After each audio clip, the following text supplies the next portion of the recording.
Good day, good afternoon, wherever you are joining us from. Thank you for joining. This is another edition of Budget in Focus 2025. And with me today, I have none other than the Honorable Mohabir Anil Nandlall, Senior Counsel, Attorney General, and Minister of Legal Affairs, who will share his views on the budget, which was presented yesterday by Senior Minister in the Office of the President with responsibility for finance and public service, the Honorable Dr. Ashni Singh, who presented a $1.38 billion budget Trillion, yesterday. trillion. Trillion, $1.38 trillion, my apologies, budget yesterday with some 90 billion in relief measures. So, Attorney General and Minister of Legal Affairs, thank you for joining me today. And right after the presentation of the budget, you would have described it as the most people centered budget. So tell us why and how does the budget cater for the people? Thank you very much for inviting me to be part of this discussion. So, the budget was presented by our distinguished Minister with responsibility for finance yesterday afternoon. And as the budget was being presented, information was streaming non-stop on the social media and on the conventional media. And since the end of the presentation, tons of information have been disseminated in relation to the budget, both on the social media and in the conventional media. So, everyone who is interested in acquainting themselves with the budget and the budgetary measures would have already done so. In particular, they would have zeroed in to the areas that they find important to their peculiar and particular interests. So, what we are doing here is essentially simply highlighting certain salient aspects of Budget 2025, and I would also like to, where possible, compare with what existed under the previous administration, as well as to address some critical comments I have seen emanating from opposition elements. So, it is a $1.4 trillion budget. That is a staggering amount of money that is expected to be injected in the Guyanese economy. At no time in our history have we ever had the type of financial injection of that magnitude. So, that by itself is a phenomenon that we will have to deal with.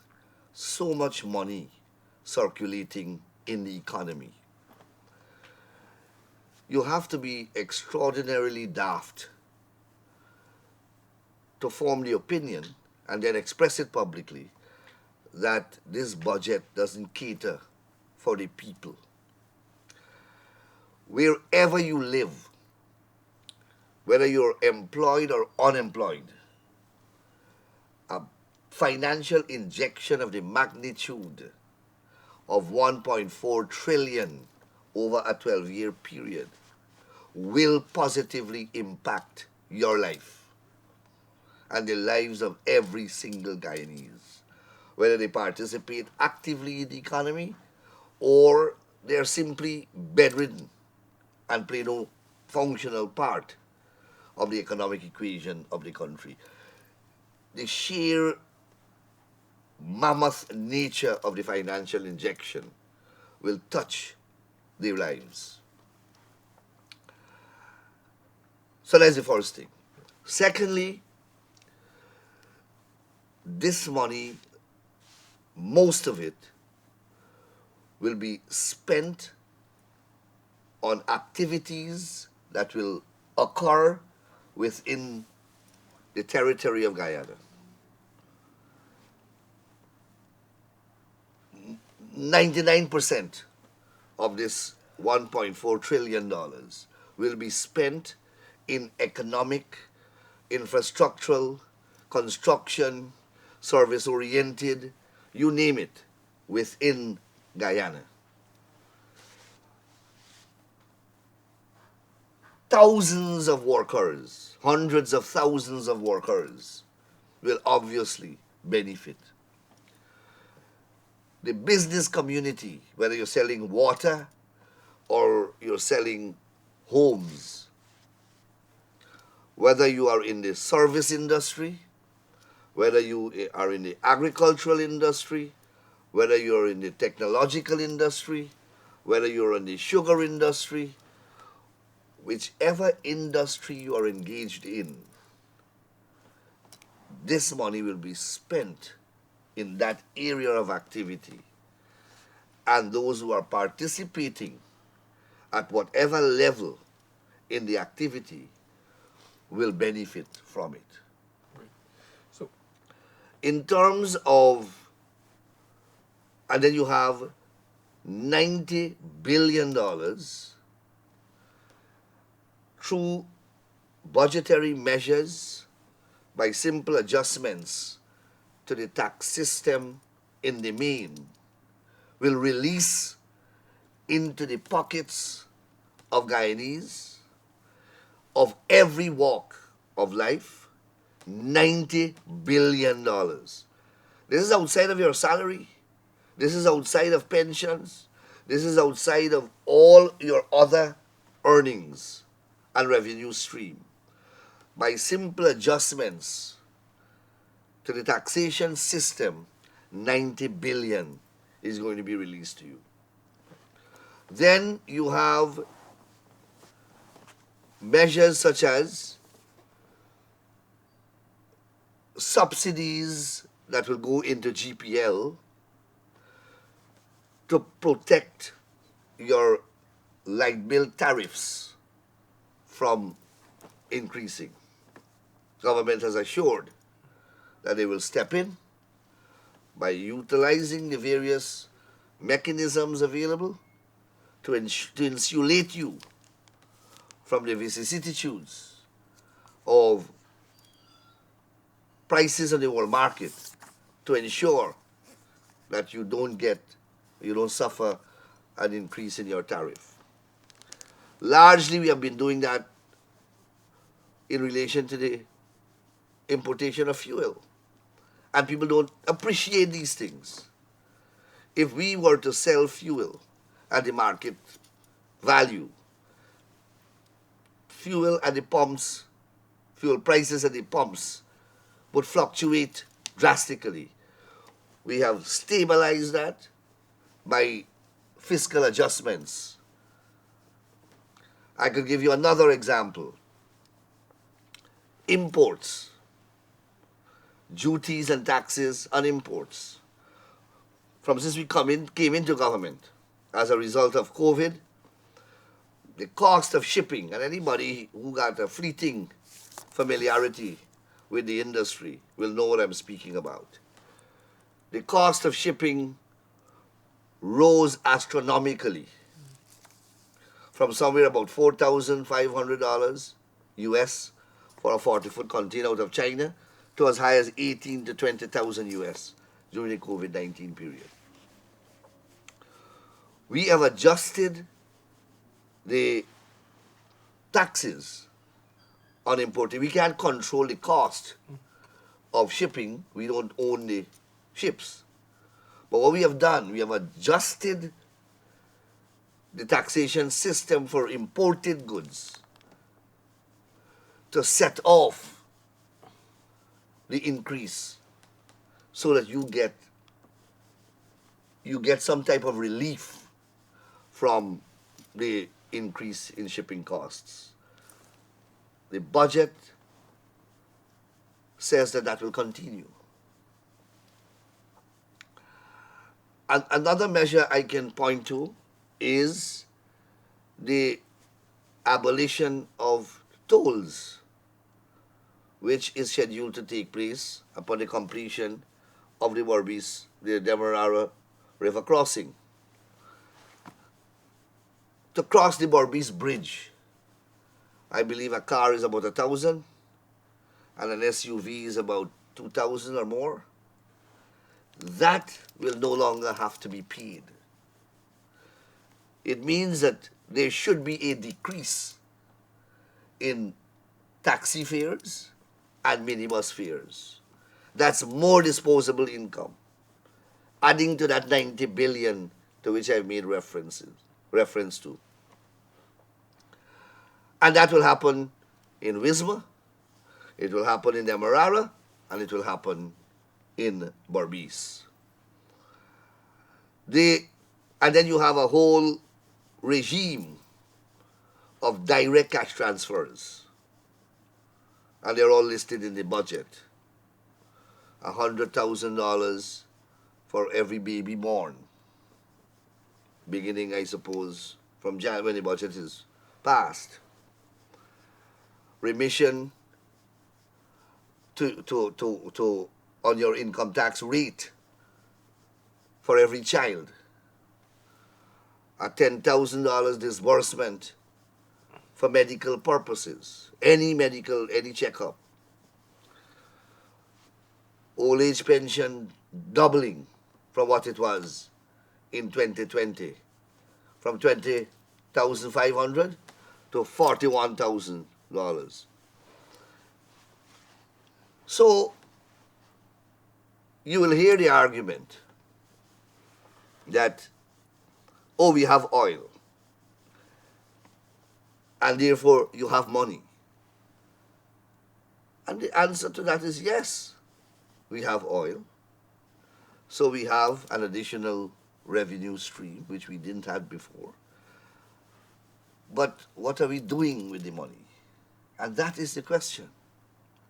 Are we hiding it in a bank account and boasting to the world that our balance of payment is excellent, that we have X billion dollars in an account and therefore our credit worthiness is strong and resilient? We are doing that. We are doing that. It's a balancing exercise. But most importantly, the largest chunk of that revenue is being spent to improve Guyana infrastructurally, in terms of, and then providing the requisite social services, health, education, water, housing, and doing every other thing to which the budget makes reference. So, in short, we are spending the money on the people of Guyana. They are the main beneficiaries of every single dollar mentioned in that budget. That is where it is going. Right. Well, thank you, Minister. We know that in 2019, the People's Progressive Party Civic would have presented a manifesto to the electorate before being voted into office. This is the final year for this term of this government's uh, um, period in office.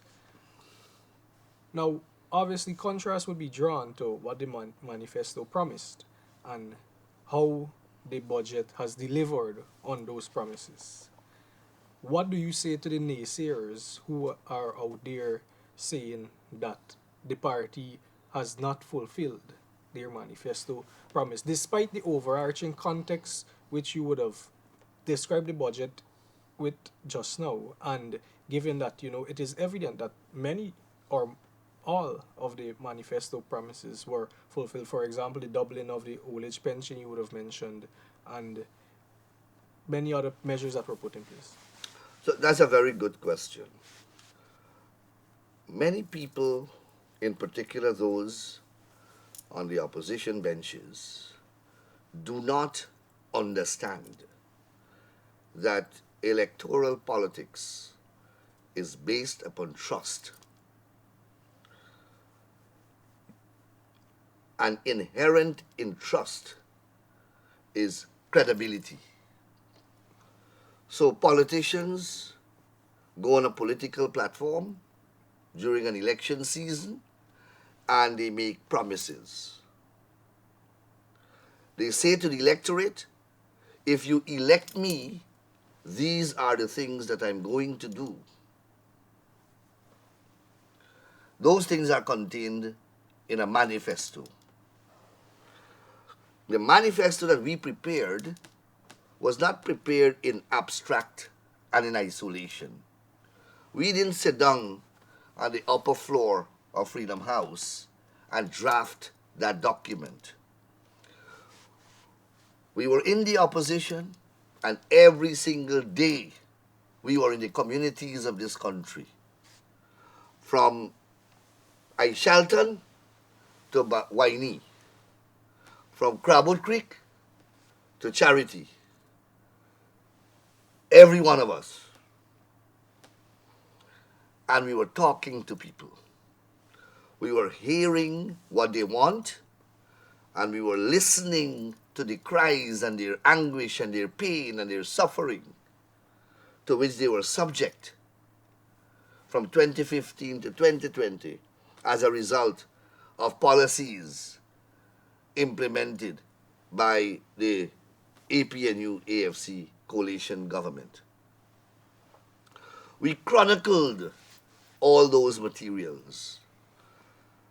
And then, as the time came close to election, we held public consultations in Essequibo, in Demerara, in Berbice, specifically to discuss what we should put in our manifesto. And those confabulations produced recommendations. Those were the recommendations that we examined, and those that we knew that we could deliver, we incorporated them in the manifesto. Why I emphasize that? Because in Guyana, there is a culture, particularly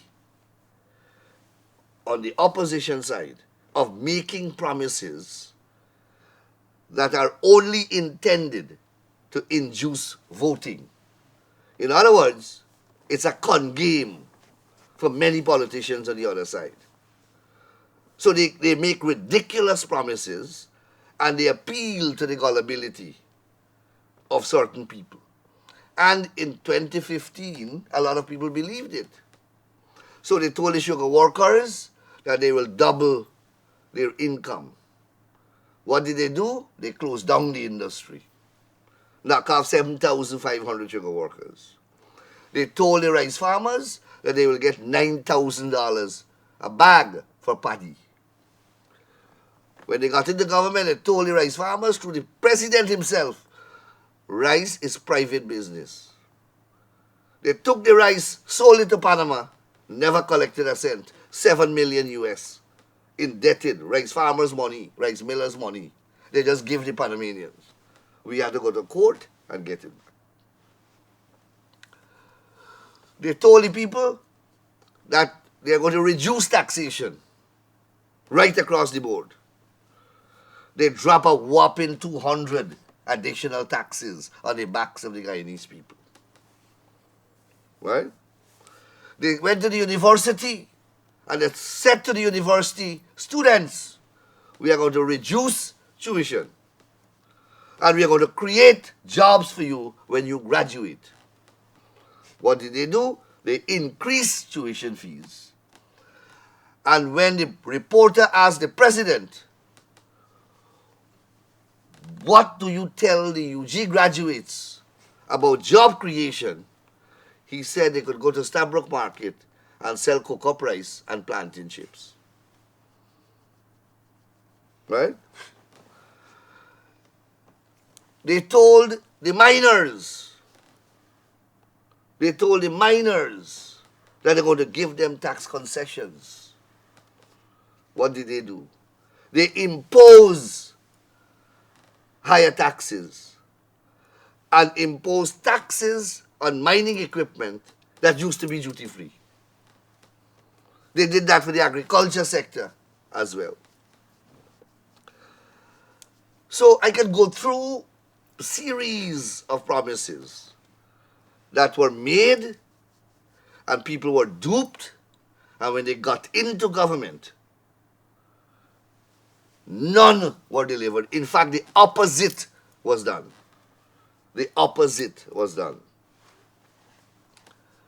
We, on the other hand, and that is why people want to know, after 75 years, why we are still the most effective political party in this country. It is because there are certain foundation pillars upon which our party is built and from which we will never depart. The leadership and members. One of them is credibility and trust. Never violate your credibility, never violate the trust of the electorate. So when people want $1 million in cash transfer, we said no. We are not going to promise that. The other side promising. We said no. We are not going to promise that. We are going to, when we get in, look at the economic equation, look at the financial streams, and we will commit to different types of cash transfers to different category of population. We can't commit to a fixed sum, and we can't make it universal or national. We will deal with pockets of people. And if we reach a stage where we can do it nationally, well, then we will do it. And that's exactly what we have done. We have to restore the cash grants that they took away. And yet you will hear how they love the children of this country. They took away the cash grant.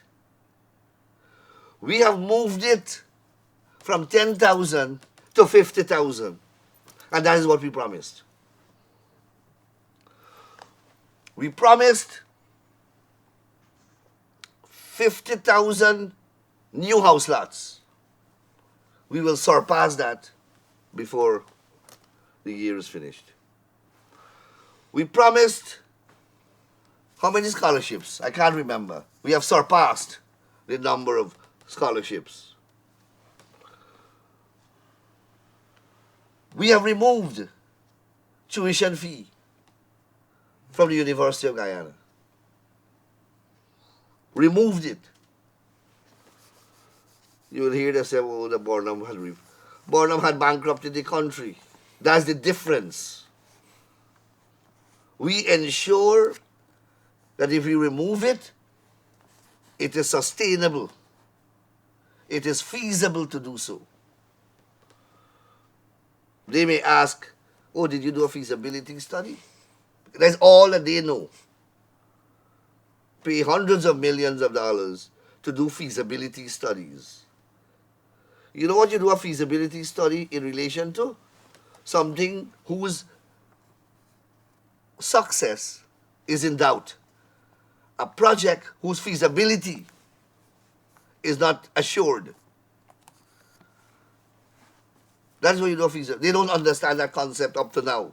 That's why the thing named feasibility study is if you are doubtful if a project is feasible or not. Is it doubtful that we have to build a bridge across the Mara River because this one that we have falling apart?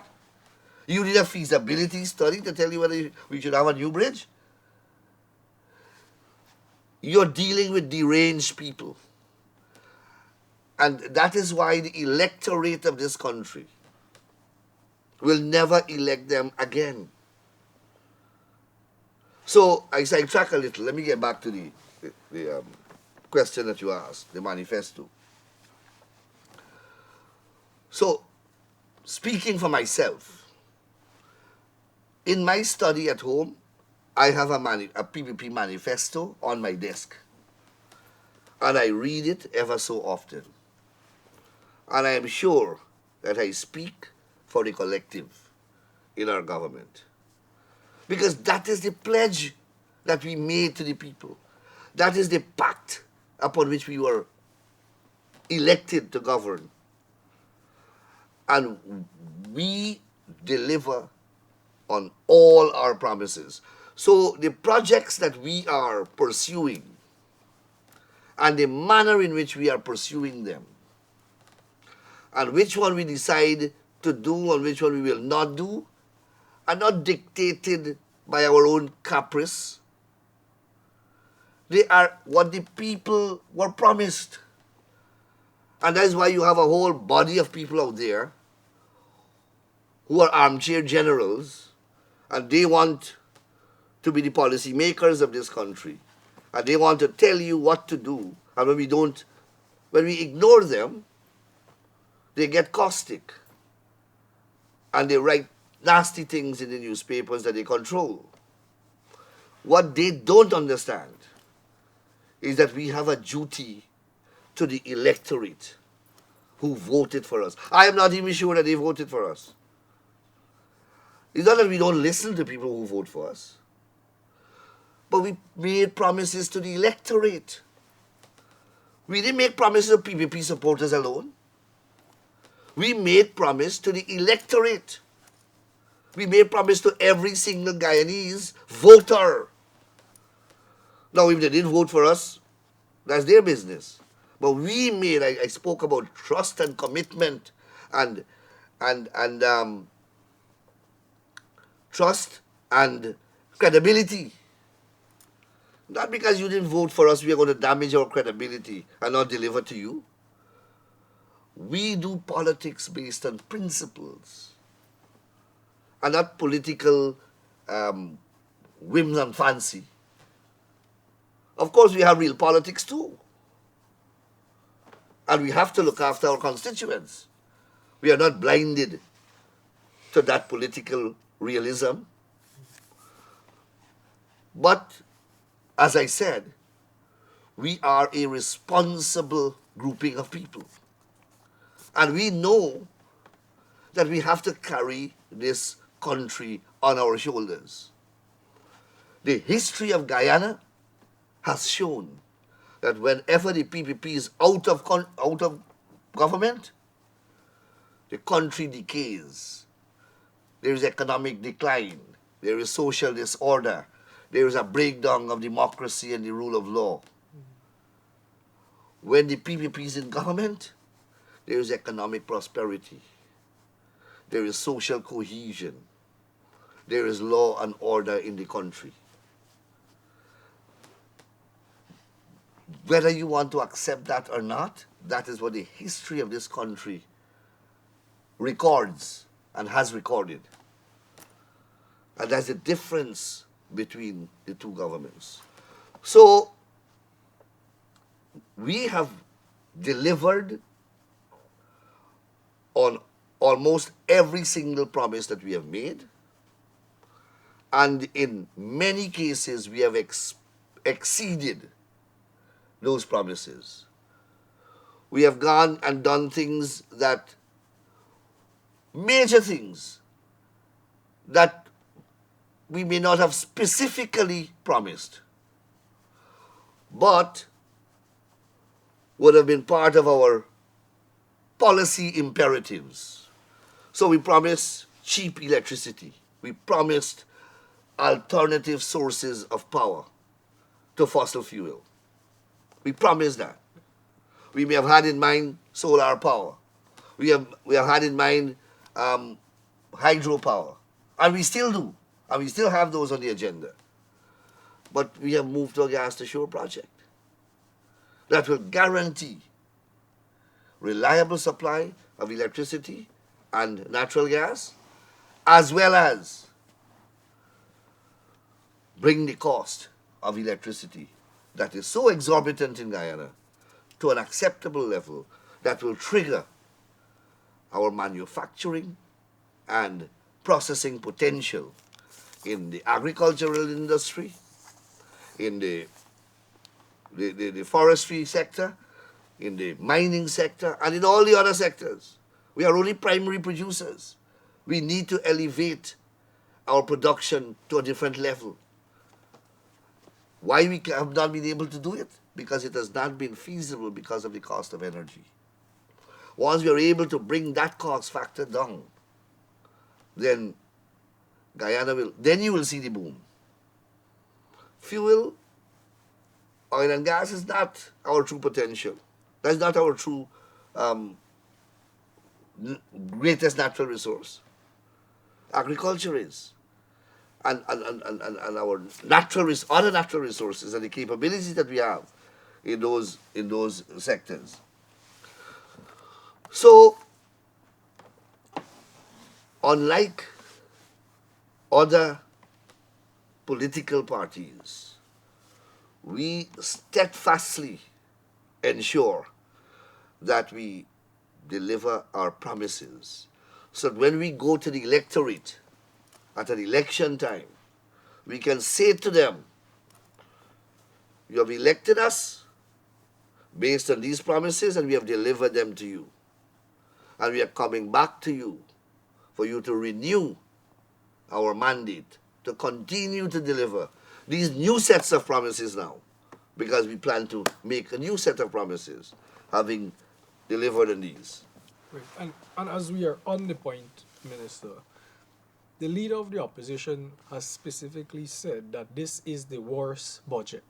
And presidential hopeful and leader of the Alliance for Change, Mr. Nigel Hughes, has also criticized the budget. He has described it as an election campaign presentation. Now, taking into context all that you would have explained and elaborated on, how would you respond to these criticisms of the budget?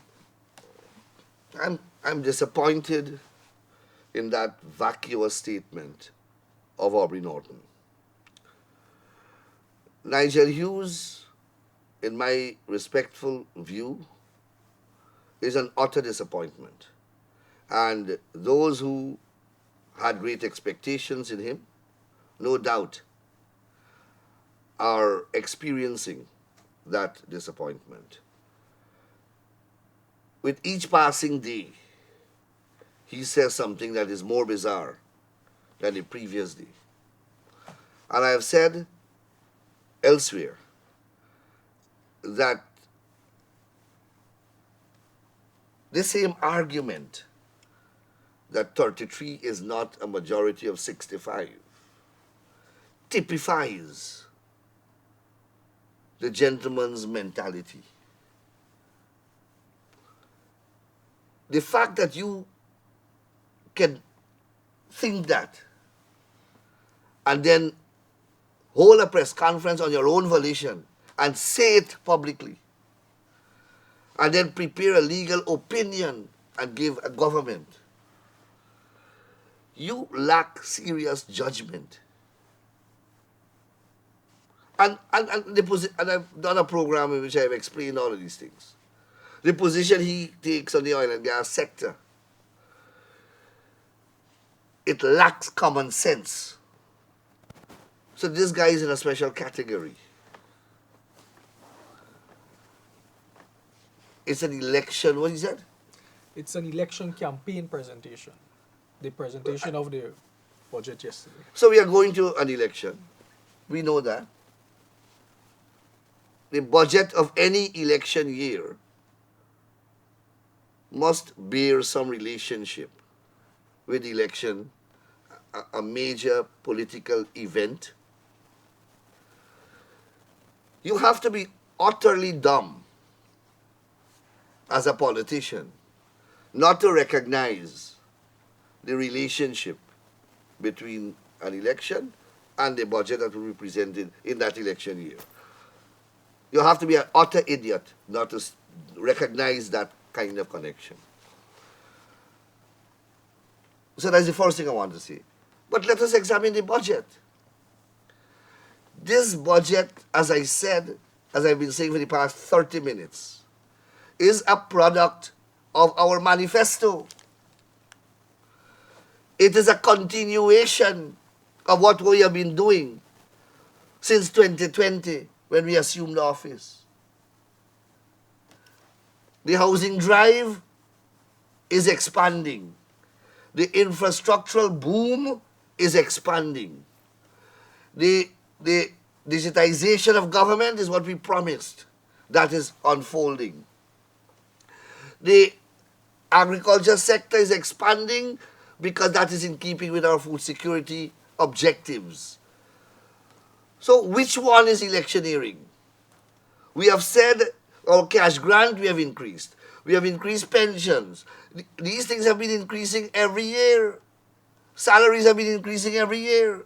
We have been giving more social and ameliorating benefits every year. And as our revenue stream increases, so they will increase. So anything that that guy says, when you subject it to any degree of probe, you realize how ridiculous it is. Norton says that the budget is what? It's the worst budget. My God. You know, what is conspicuously absent in our political culture is the ability to recognize a good measure from your political opponent, or a good statement, or a good posture, or a good position. Recognize it. And you are able to maintain your own credibility. You see, it goes back to credibility and trust. Credibility and trust means nothing to these people. They are political con men. So they make promises that they know that they can't keep. All they want is to fool you to vote for them. That is what they want. So rather than say that it's a good budget, but this could have been added, this could have been taken out, and do an analysis that gives you some kind of credibility in the eyes, if not the government supporters, the PPP supporters, at least in your own support, from your own supporters. Give them something to work with. How can you tell your constituents that the budget is the worst budget ever when they are hearing that they will get $90 billion and they are hearing how?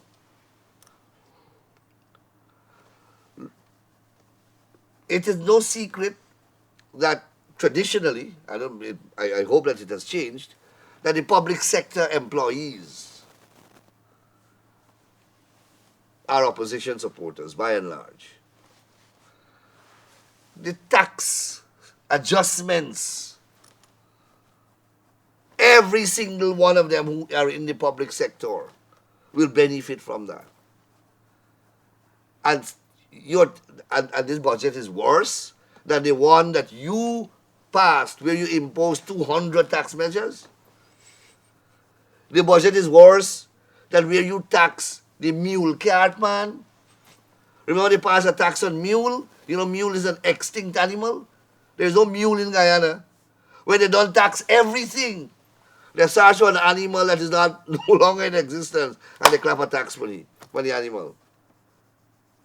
And this guy got the audacity and temerity to say publicly that this is the worst budget ever. That's the point I am making. These guys, they care not for their credibility. They care not for people's confidence. They care not for public trust. They're just a bunch of hustlers. If they get in the government, they get in. Look at their fanaticism at GCOM. That's all they're doing whole day, trying to tinker with the voting system to see how they can slip in through the back door. That's all they're concerned about. So, you will get these types of verbiage and useless rhetoric from these political leaders. Nothing constructive. Well, Minister, it may be that they have not taken the time to scrutinize the budget in its entirety as yet because the budget was presented yesterday. But Richard, it's better you stay quiet and people think that you're intelligent than you rush in where wise men would dare not enter. Wait until you read the budget. You don't have to rush and say anything, right? Right. So on that point, actually, and diving into the budget, I know that you will do so in the future as the debates will be held shortly, and you will at other public platforms as well. You will get into the nitty gritty of the budget and your sector.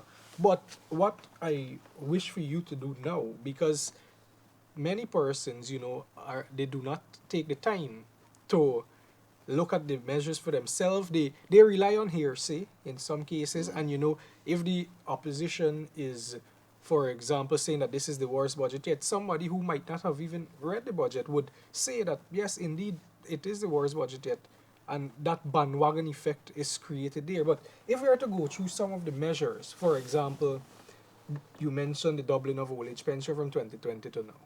That will obviously put more disposable income or cash. It's a social benefit to in the hands of pensioners. We have the the assistance, public assistance for persons living with disabilities has been increased from 19,000 to 22,000.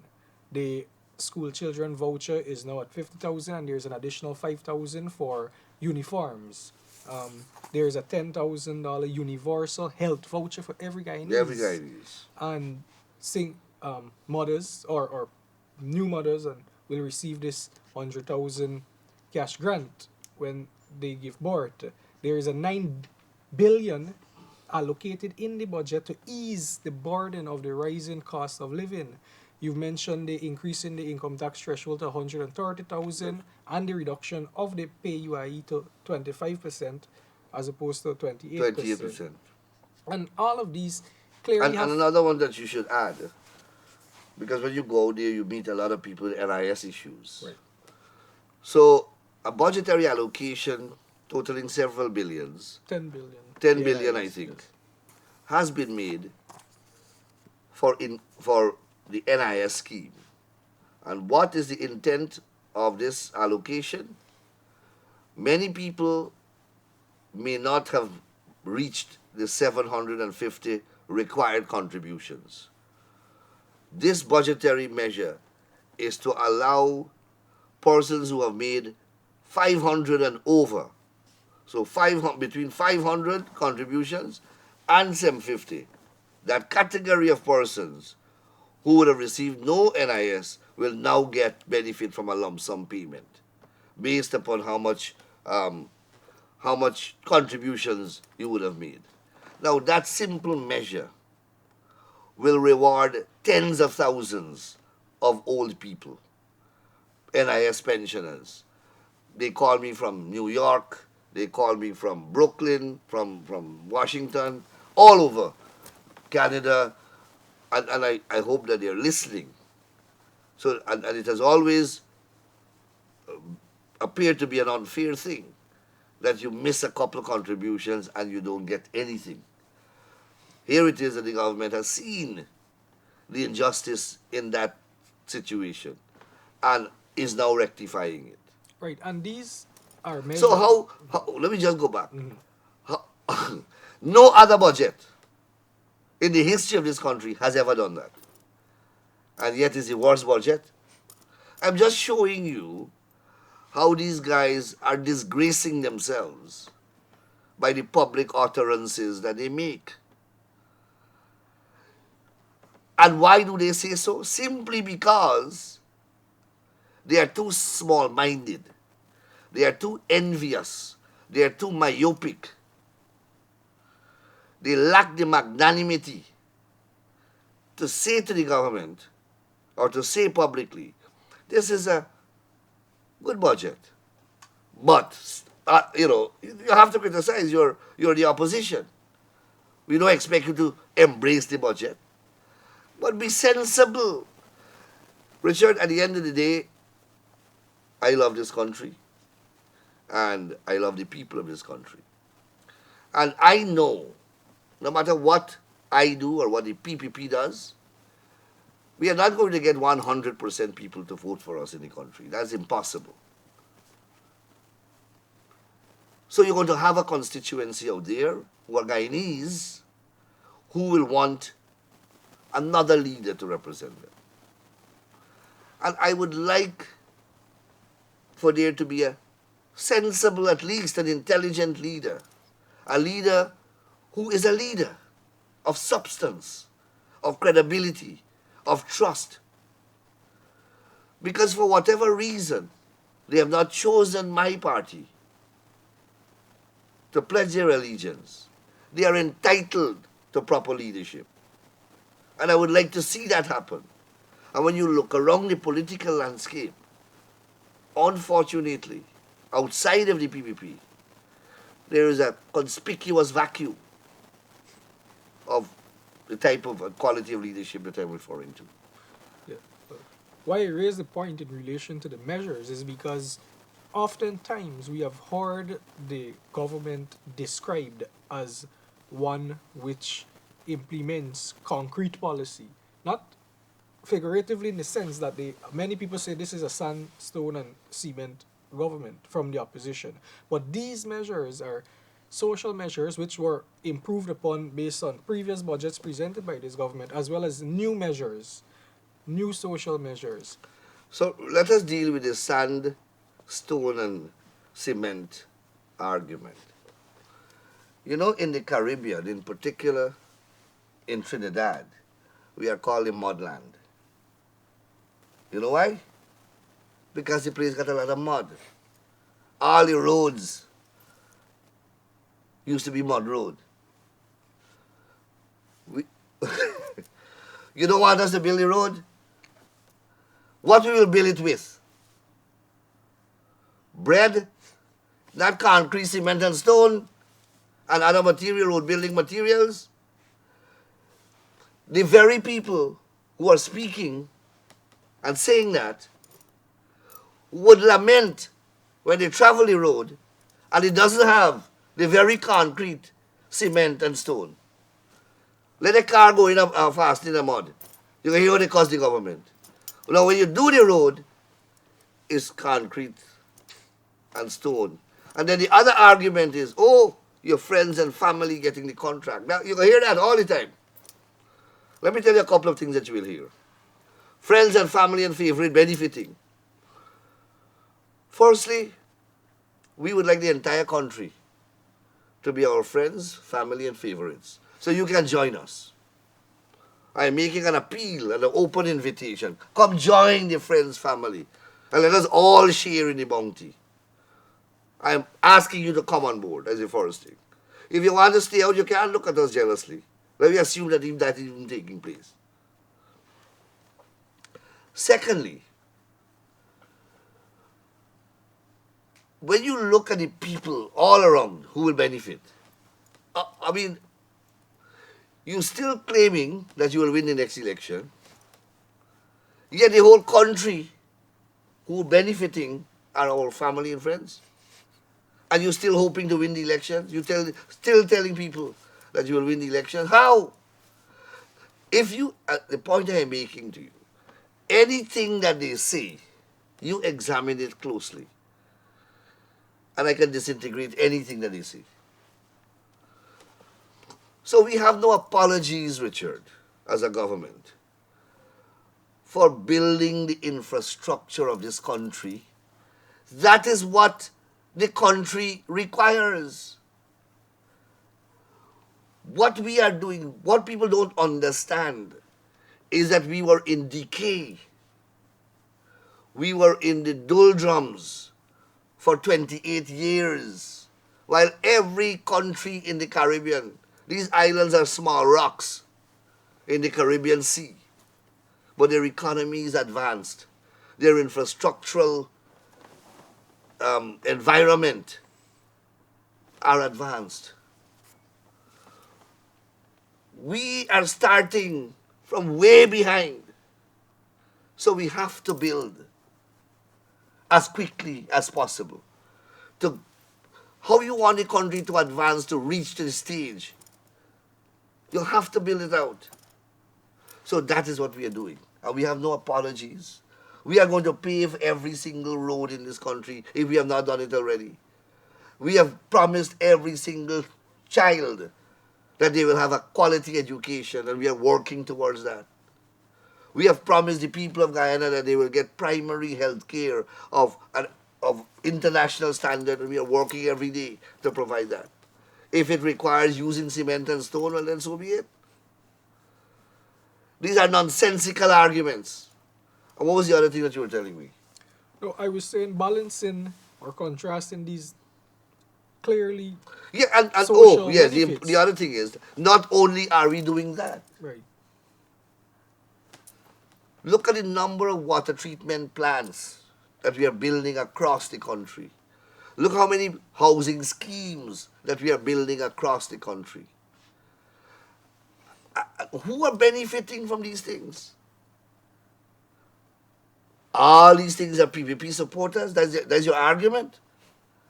That is the rhetoric that you expect people to believe. The people who they're speaking to, or who they would like to speak to, know differently. But as you said, other than physical infrastructural work and buildings and roads and bridges and hospitals and schools and health centers and water treatment plants, you have direct cash transfers.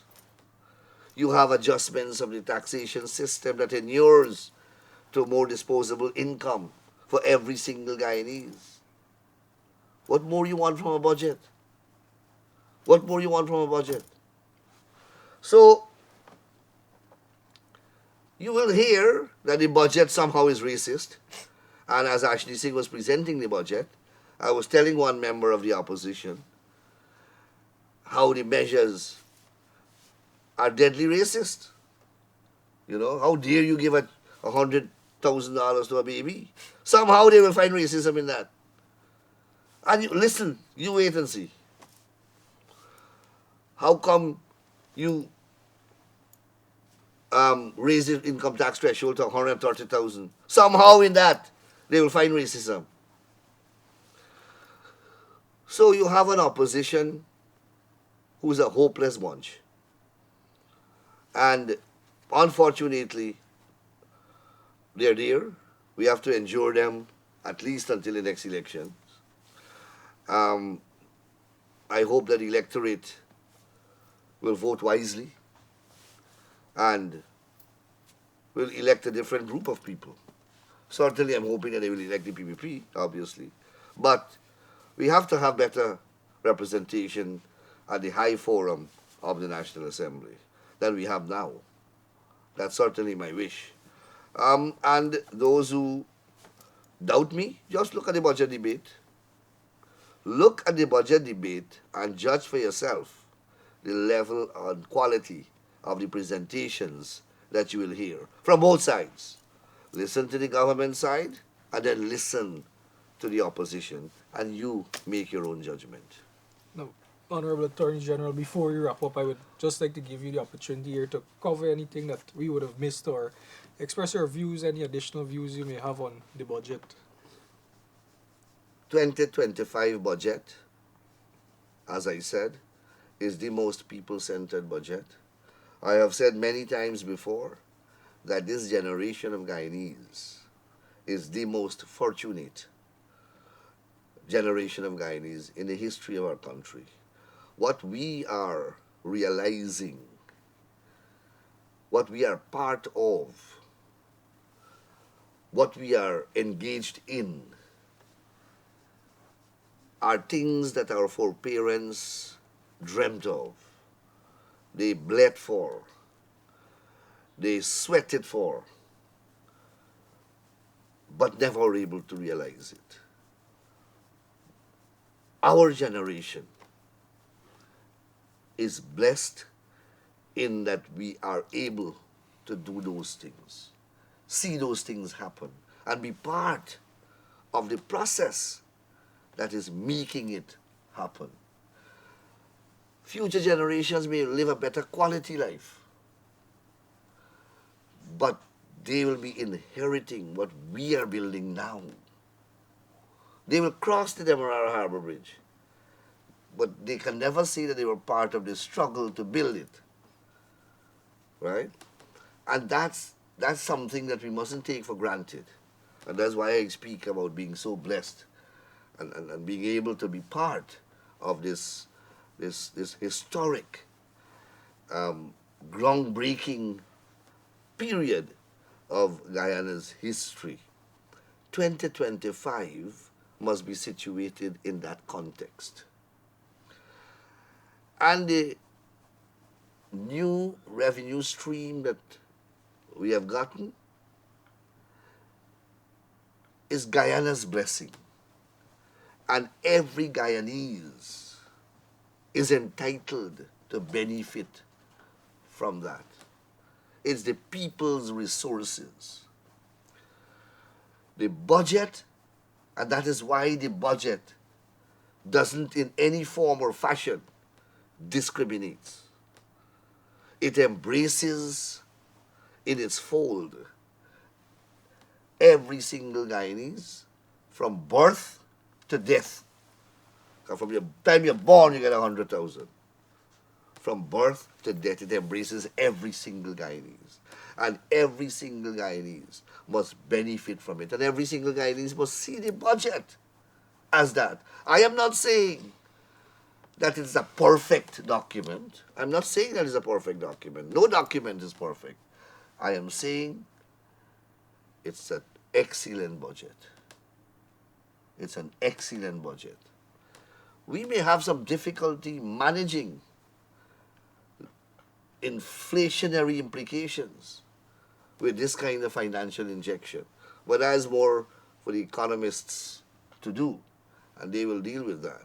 But that's the thing now. We have now, we were, when I entered the parliament, the entire national budget, I believe the first year, was 127 billion. 127 billion is one ministry's budget now. And that's how we have transformed. And every Guyanese is entitled to share his success. And Budget 2025, I believe, goes a far way in bringing every Guyanese on board with its regime of measures, policies, and projects that it will unfold when it is being implemented. All right. Well, thank you, Honorable Attorney General, for joining me here today to taking time off to go through the budget and expressing your articulate and elaborate views. With me today, I had none other than the Honorable Mohabir Anil Nandlall, Senior Counsel, Attorney General, and Minister of Legal Affairs, describing what he sees as the most people-centered budget.